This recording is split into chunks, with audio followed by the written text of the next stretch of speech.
Allah Ta'ala iku paring wahyu marang Nabi Daud, sapa wae kawula kang gelem cekelan dawuh ingsun ora ngendelake makhluk ingsun pirsa kamengkono iku saking niate nuli ditipu dening langit pitu sarta wong kang ana ing langit pitu.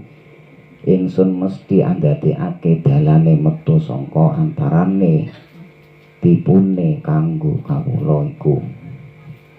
Lan sapa wae kawula kang cecekelan tegese ngendelake marang makhluke ingsun, ora ngendelake marang ingsun pirsa kang mengkono iku saking niate. Ingsun mesti ketok sebab-sebabe langit ana ing ngarepe. Lan ingsun nancepake hawa nepsune saking ngisore dlamaane sikil lorone.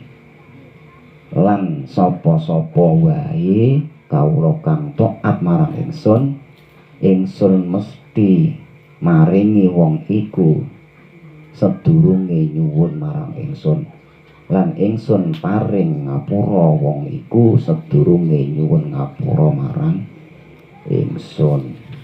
Dadi nek awake dhewe niku ngendelke liyane Gusti Allah niku bakal dihancurne Gusti Allah.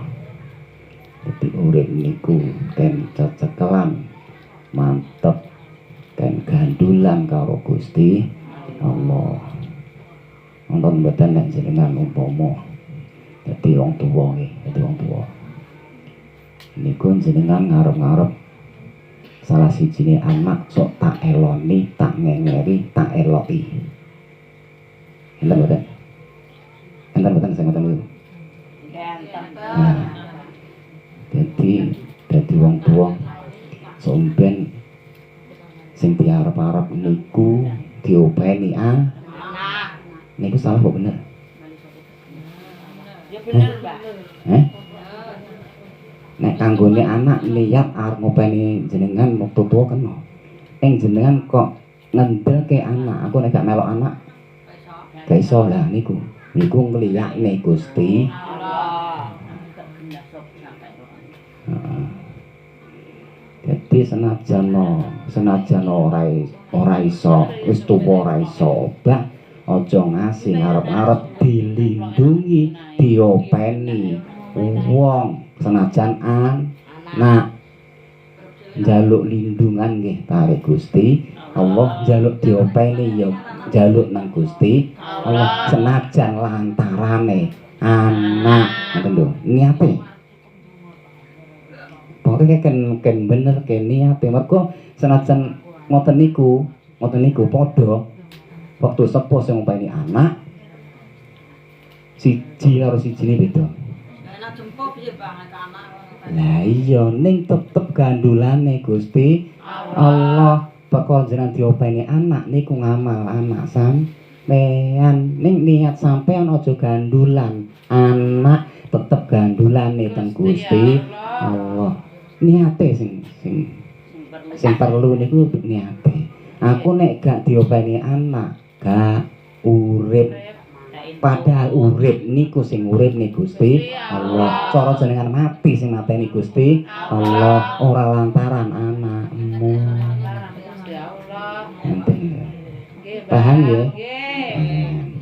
Jadi senajan umpama sampean kok lara utawa sepuh lara, aku sak ngopeni sapa?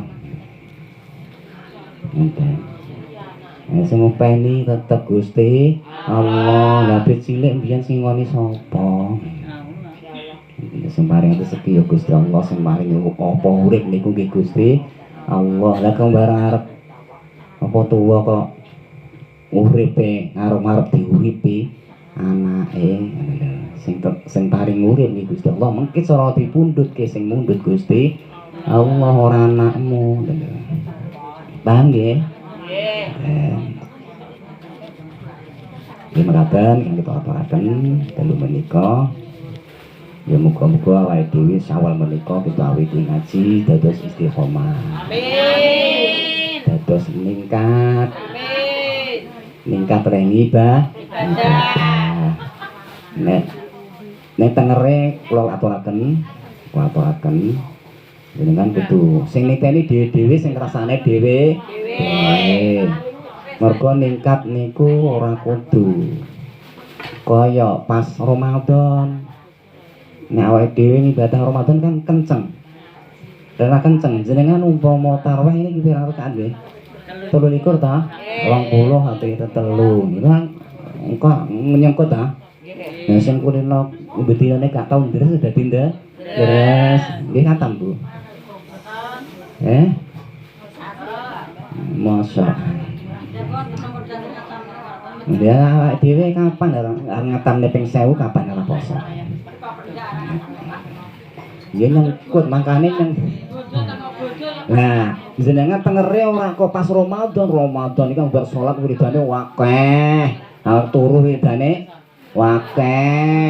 Apa-apa kabeh akeh. Nek sing diukur ora kuwi, sing diukur sadurunge apa? Pokoknya sadurunge poso ora tau salat sunah bareng bar poso terus salat sunah. Biasane sadurunge poso nek ngaji rame bareng. Bar poso gendika rame. Alhamdulillah iki mau saiki rame. Rame apa? Bener ngaji. Nek sadurunge poso kok rada pelit bareng bar poso. Nah, kuwi jenenge munda. Lah nek sadurunge poso kemayu nek sampole.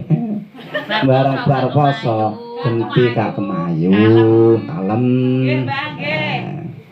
Kata tahan.